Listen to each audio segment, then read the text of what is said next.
for sticking around until 3:30. I'm so excited to be moderating today's panel. My name is Anqi Zo. I work at Truist Bank.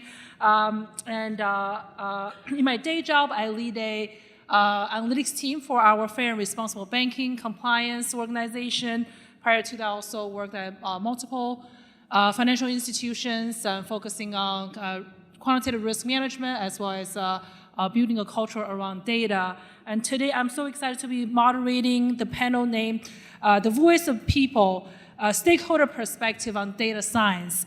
Before we start with the introduction of the panelists, I do want to just share a disclaimer that the commentary from all of us today, the perspectives are our own, does not necessarily represent those of our organizations. So without further ado, let me just set the stage a little bit. So, we had a lot of conversations in the past 2 days around, emerging technologies, a lot of deep dive technical sessions, and I went to a session earlier with Brian Mink on talking about the, crafting a use case, getting stakeholder buy-in, and this is really how we're bringing everything home with, our true stakeholders who are going to consume and use the data for decision making. So we're going to start with a little bit of setting the stage around what the importance around getting our stakeholder buy-in, and then we're going to dive into a little bit of the day-to-day around how do you actually work with the data scientist, or if you are a data science leader, how you channel your perspective, and we'll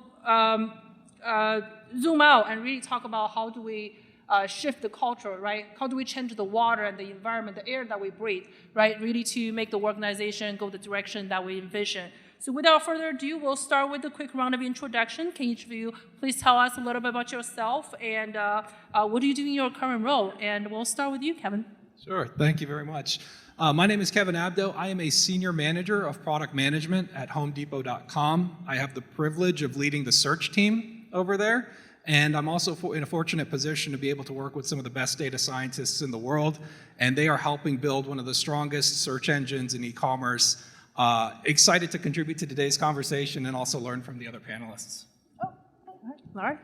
Laurie? My name is Laurie Hood, and I'm Chief Marketing Officer at a local technology startup called Mobilewalla. So Mobilewalla is a data and AI company, and we help our customers better understand consumer behavior and then be better able to model and predict that behavior.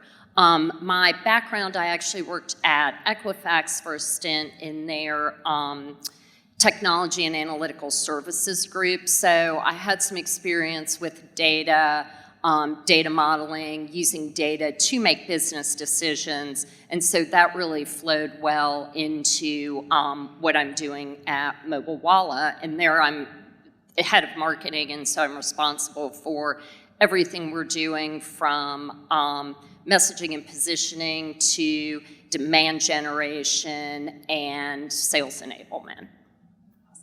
Matt, take it away. I'm Matt Wieters. I'm actually a student and student assistant coach at Georgia Tech, but before that I played Major League Baseball for 12 years and then kind of saw throughout the game really just huge strides in the data analytics, from being on the playing side to seeing how every decision was made differently, and now kind of trying to figure out how I can kind of help some of the young guys that are coming in college and hopefully try and make baseball a career, be able to handle, what they need to be focused on for their training and their preparation. Awesome, awesome. So we're so honored to have the panelists joining us today. So now let's dive into the opening question around stakeholder buy-in. So how important is it, stakeholder buy-in for the success of your data science project? How do you go about achieving it? Kevin, as a data science leader, why don't we start with you? Sure. So stakeholder buy-in for data science project, it's incredibly important. And it really, for us, hinges in two areas. Number one, we have to make sure the balanced team has a strong understanding of the fundamental business problem. And number two, we want to make sure there is alignment across the team on exactly what business goals we're looking to achieve. With regards to ensuring data scientists understand why we're going about something, we've built it into our routines where we will sit with the data science team. So my product team will sit with the data science team, and we'll really talk about what is the customer trying to tell us, both quantitatively and qualitatively. And in addition to that, what we find is that builds a sense of purpose for the entire team, and it really helps everyone drive towards the aligned goals that I mentioned earlier. And if you can gain this type of alignment, usually stakeholder buy-in happens more organically and naturally is what we found. Awesome, that's a great perspective. Now, Laurie, I'd love to hear your perspective as the CMO for a data science company. Sure, so agree with your points, Kevin, great points. I think no matter the size of the organization, you still have to get that stakeholder buy-in. Larger organizations, smaller organizations, probably more of a medium-sized organization. These days, it's much more of a collaborative approach that's going to be successful. I think understanding the key business goals and looking very broadly at who those stakeholders are, because sometimes you're looking for funding and you may need a finance stakeholder, or sometimes, depending on what you're going to do, you may need someone in legal, usually to shut down the fund department, to be involved with it. So think broadly, go back to that core business reason. Why are you doing this and what are you trying to achieve? But make sure you've got that entire team involved. And in some cases, make sure you're also talking about it in a way that's broadly understandable, because not everybody has that same level of knowledge. Thank you so much. Matt, I'd love to hear your perspective on how do we use data to drive athletic performance. Yeah, and it's funny because it's changed so often throughout my career. Now that I'm post-playing, I see how it's even about to take another fold on. But, for a while, data analytics was just one thing that was kind of coming in. It was something new. We didn't know if it was going to kind of stick around. And then very quickly, all the players figured out this is going to be here for a while. It's how front offices are going to make decisions. It's how they're going to evaluate you. And then the next resolution, now they figured out, okay, we can evaluate the players and get the right players that we need in here. Now we got to figure out how to strategize with it. So now all of a sudden the coaching staff and the managers were starting to get into the data analytics, and this gives us the best situation to win. And now I think you're really starting to see the players have bought in to the fact that if I need to keep playing, I need to be able to have good metrics. And so, but now it's a matter of figuring out, okay, there's a training part to the data analytics. So now trying to figure out how we know how to evaluate players when we know what strategy we want to use, but the difference is now is we got to figure out how to put into the training process of, okay, when our guys at home in the offseason or when our guys are practicing in spring training, how do they buy into this is where we want to go, this is what we want to do, but not be on the back end. It's got to be kind of a precursor to how we're going to get there. And that's the hard part about getting baseball players to buy in is like, you can tell them this is what you're evaluating on, or you can tell them this is what we think we need to do, or this is what we're doing in a situation, but there's a lot of training that goes into it where you want those guys to be ready to handle those situations when they come up. Can I ask Matt a question? Sure. No, this shouldn't be hard. Well, with organizations such as sports teams that maybe haven't historically been as focused on numbers and data-driven, do you see them hiring people with different kinds of skill sets or having different kinds of expectations of the employees that they're bringing in to be much more comfortable with data? Yes, because, and it's kind of the weird part that we got to is you always used to have, the big market teams that always we just had the best people, so that's how we were doing. And then, Billy Beane in Oakland comes around and Tampa comes around and they start competing on a daily basis with it. So, of course, the big boys who used to just about spin people, they're like, budget-wise, it's really not, it's only simple for we need to add this part of our team, but but even that, you still see, Tampa and teams like that competing because there's a learning curve to it, and how do you put it into practice with your players, and how do you kind of infiltrate it with your system, and that's kind of where it's turned to more, okay, the players have to buy in, but you can't explain it to them like, well, this is what we're going to go get these players because you know what, he may not be one of those players, so they have to buy in so they can kind of schedule their training session around what would make them successful or make them attractive to a team like that. So stakeholder buy-in is really a tool of getting us to the finish line, whether it's building the best search platform, whether it's bring the team, on the leaderboard, right? And really make sure we got to start with the why and building that process and put a lot of planning in place organically.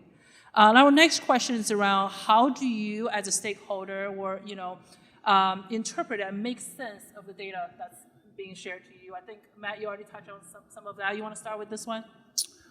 Yeah, I think looking back when you can look in a vacuum, the data and the analytics are pretty simple as anybody look at it and say, yeah, I can see how that works. I think the hard part is being able to figure out, especially in the sporting world, it's so much of a reactionary thing. Like you're going to have to react to a situation like that. So how do we get it to where we feel like, it can be easy for the coaches and front office to say, this is what you should have done in this situation, but it's a little different when you have less than a second to decide on something. So how do we get guys, I like to call it like simulations or sim games where they've actually gone through more situations than possible. So when they're in the heat of the moment, that they're like, well, I've done this before. And that's the big thing where you can kind of get the mental edge on the field is being able to have those reps. And it used to be just done through put in a hard work, sweat equity, and that's how you did it. But now there are more efficient ways to do it, but we've got to figure out how those players can see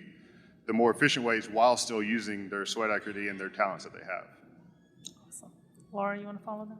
I'm going to come at it from a little bit of a different way, and again, probably more on the periphery, but I see this for myself and what I do with the data that I have as well as my customers.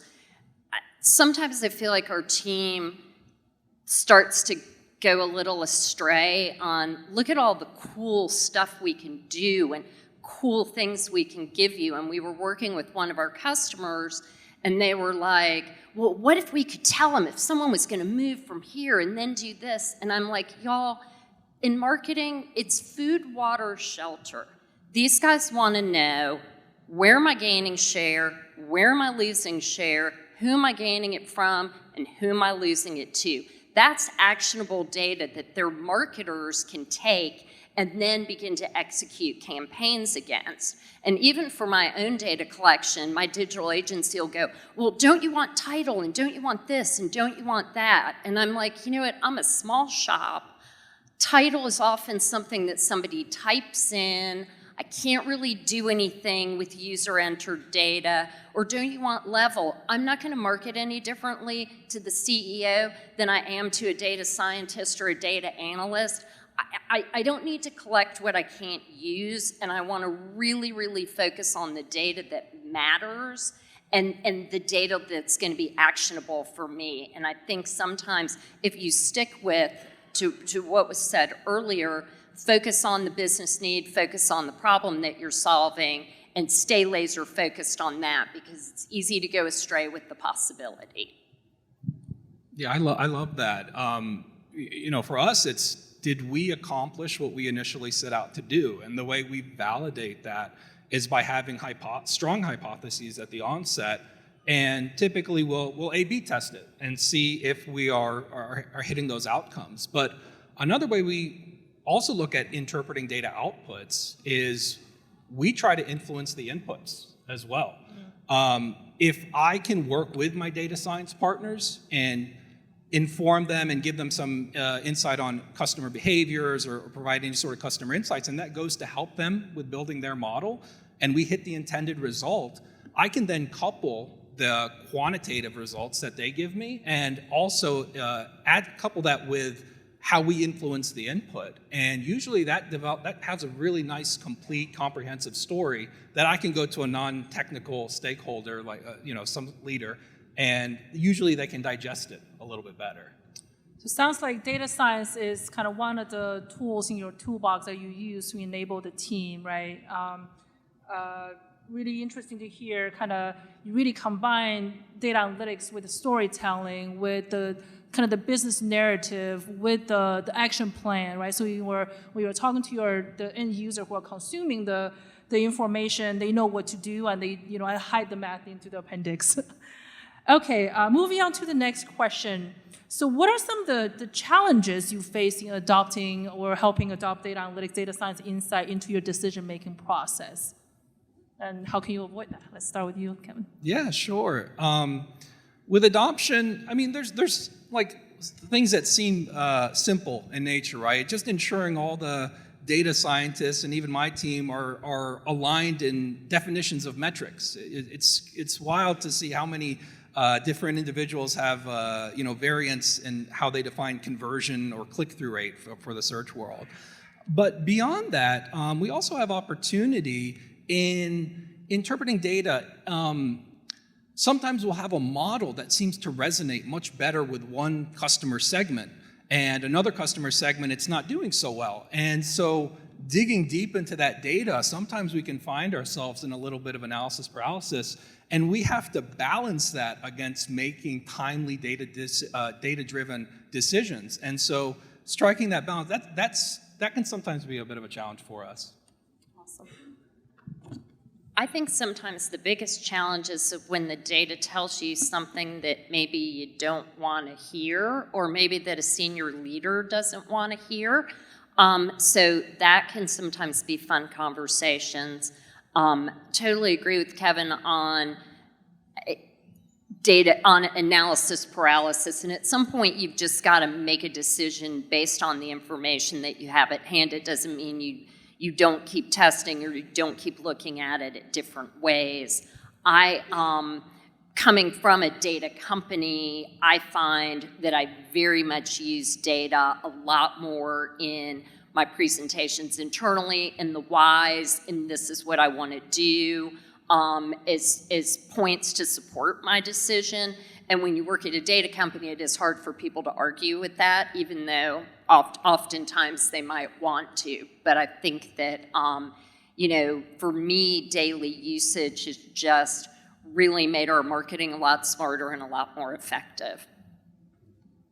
Yeah, I think the hard part with baseball players just in general is, in the big haul thing, you can kind of say, yes, this is how it works, but so much of the game is personal and relational against guys that they've played against growing up, that they've seen at bats, they've seen pitches, they've seen things.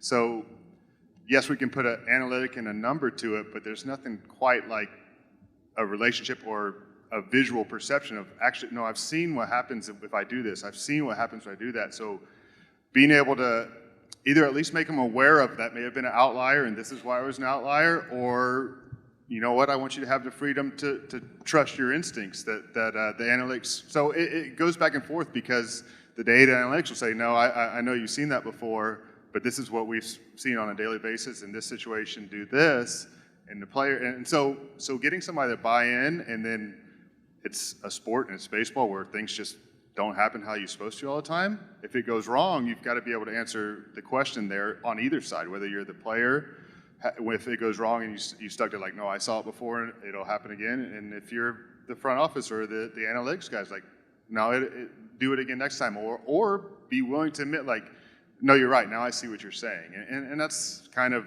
the back and forth you're always going to have between the guy on the field and the guy who's running, the analytics program, is like, it doesn't work like it should all the time.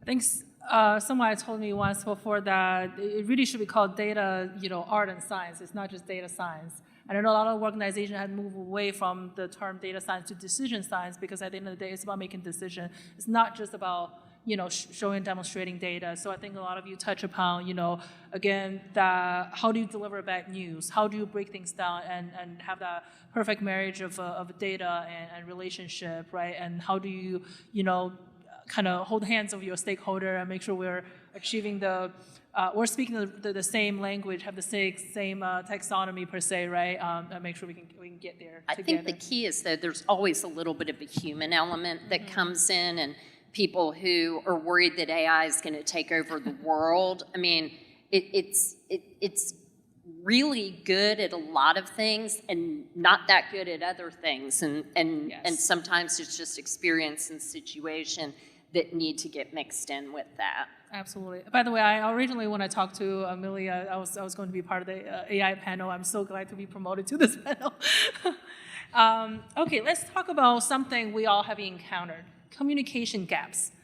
How we as data scientists can do a better job in communicating our findings to ensure our stakeholder understand the actions detailed. Matt, do you want to start this one? Yeah, I mean, that's probably what every team's searching for, is how they can get a foreign language to most players in all this data analytics and all these metrics and all these things. Now, players are getting better at understanding them, but not to the degree of there's not enough time in a day for a player to be an expert on the data analytics and be able to work on their craft as a baseball player. So how do you get somebody who can explain why, or more importantly, I think the why or the reason behind why we're using data analytics is kind of made its way through the game, but I don't know if the how to use it to get better has really made its way all the way down to the lower levels. Like you'll have coaches and things like that who will know how to use the numbers and say do this, but like I'll keep saying it, baseball is such a feel thing. It's like we've got to figure out for these guys to be able to do something, feel what it feels like, and then be able to compare it instantaneously. Like, well, the data analytics said that would have been good, or the data analytics said that would have been bad, to where they can kind of start relating their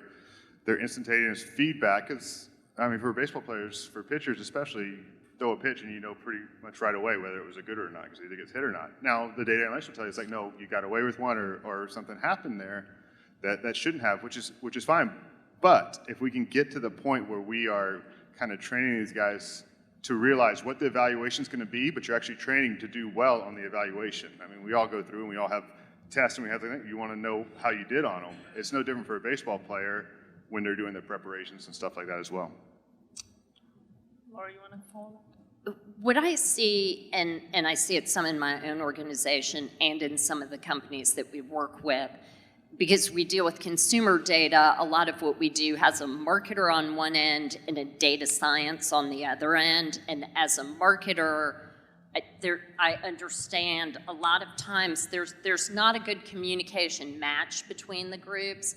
In larger organizations, and Kevin, I'd be interested if you have this at Home Depot, you see kind of a data analytics or a data strategy or a competitive strategy team in the middle who's kind of saying, okay, marketer, I get the business, I get what you're trying to do, and now I'm going to talk to our data scientists, and I'm going to be that communication bridge between two teams that have very different approaches. I think in the end, though, anything that can be explained better in the context of how it helps the business and how it meets a business goal, I mean, that can be a little bit of the glue, but sometimes it's a big leap between a marketer and a data science team.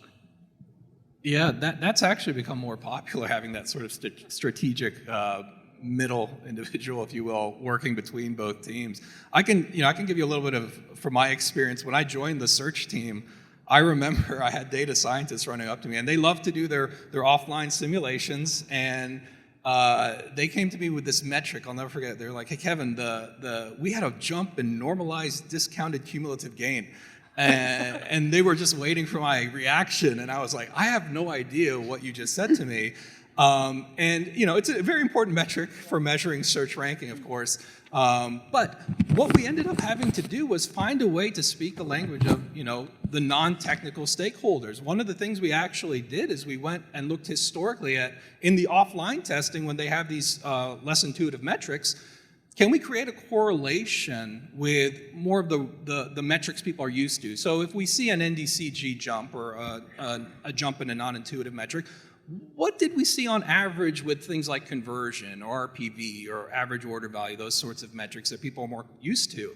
And we built sort of an exchange rate, if you will, between the two. And so in the future, when a data scientist would run an offline simulation, they would come to me and we could ballpark estimate. Of course, it's not perfect, but we could ballpark estimate what we believe we would see in production with some of these other metrics, and that has made it a lot more palpable and easy to digest for some of these non-technical stakeholders.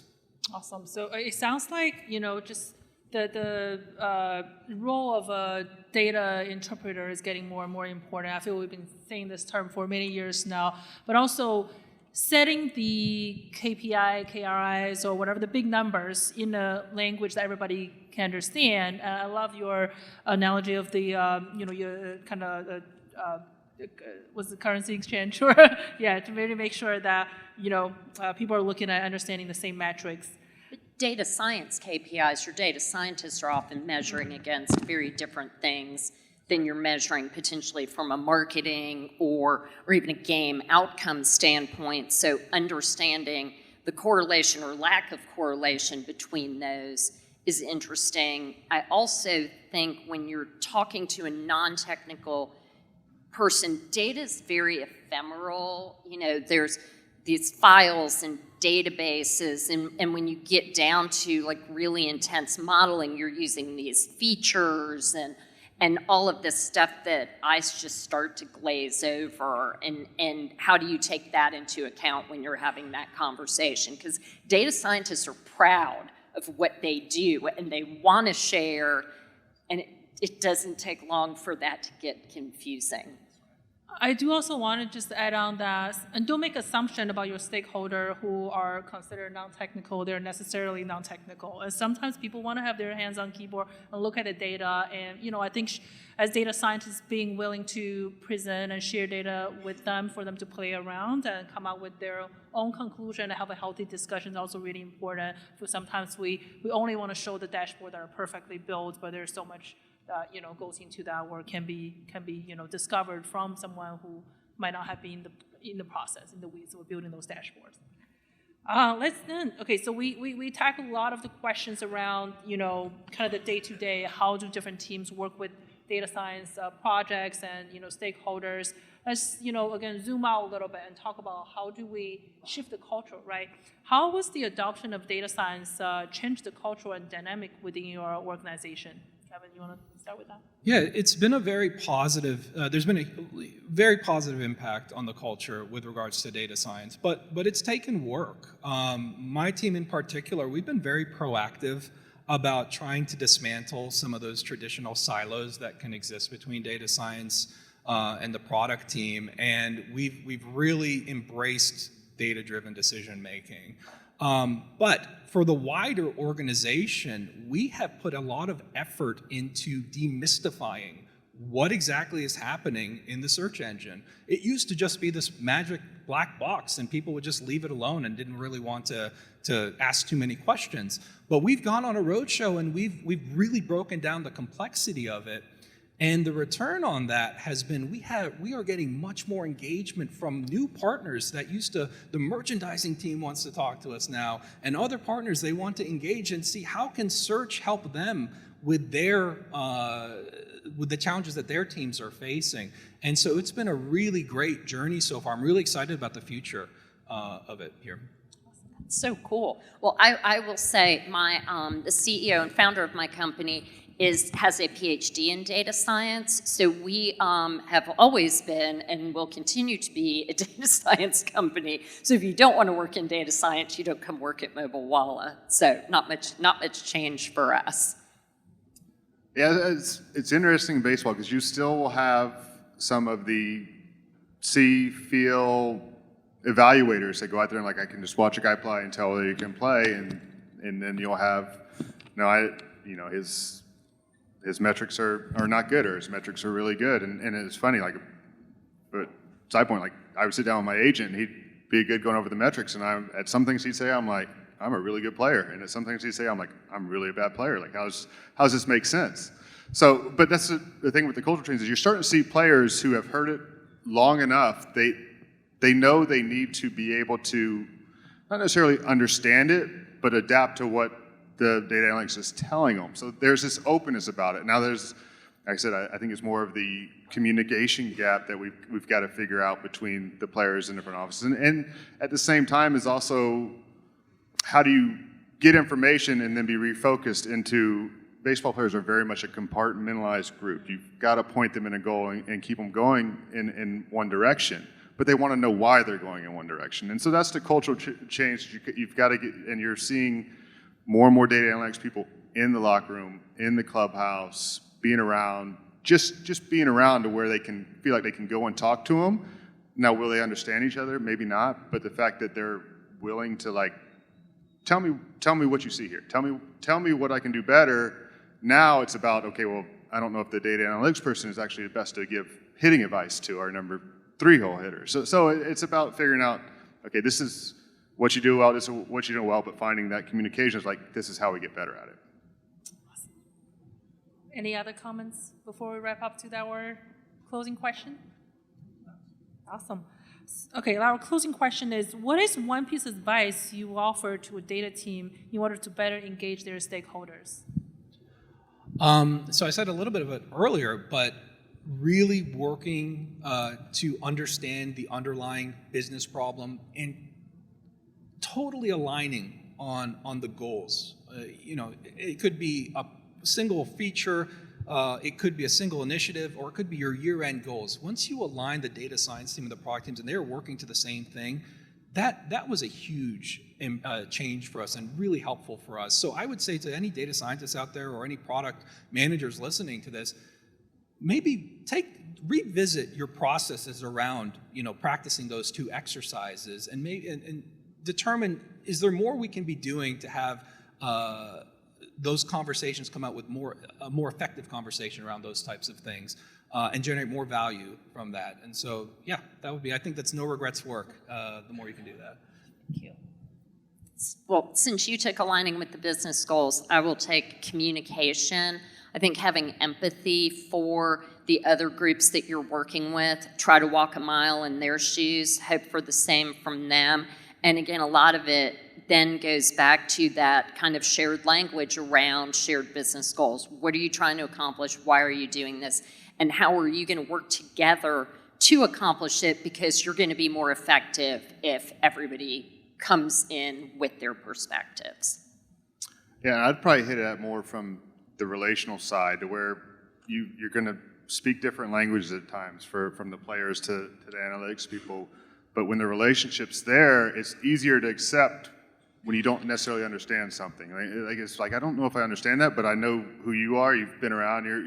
I understand kind of your goal for this organization is to do well. Your goal for the individual player is for him to be as good as he can be. So understanding that first, I think that opens up the door to, well, you know what? If we keep talking, maybe we find something that the player can relate to. And I think this big thing too is if somehow the data analytics people can show in a specific game, at bat, any sort of single isolated situation where the player can still remember the feelings or remember the vision that they had that time, and then you can start kind of connecting pathways of saying, okay, this is what they're saying here, this is what I felt, how can we do that again, and how can we do that again? And I think that's a big thing I'm trying to figure out now with the younger guys at Georgia Tech is, okay, how do we kind of stage their daily work habits to where they understand this would be successful, this wouldn't be successful? Awesome. If I were a human word cloud generator, I would say relationship, communication, alignment. I think these are the nuggets that we can take home today. Thank you all so much for joining us. Please give our panelists a round of applause. Thank you for sharing your wisdom.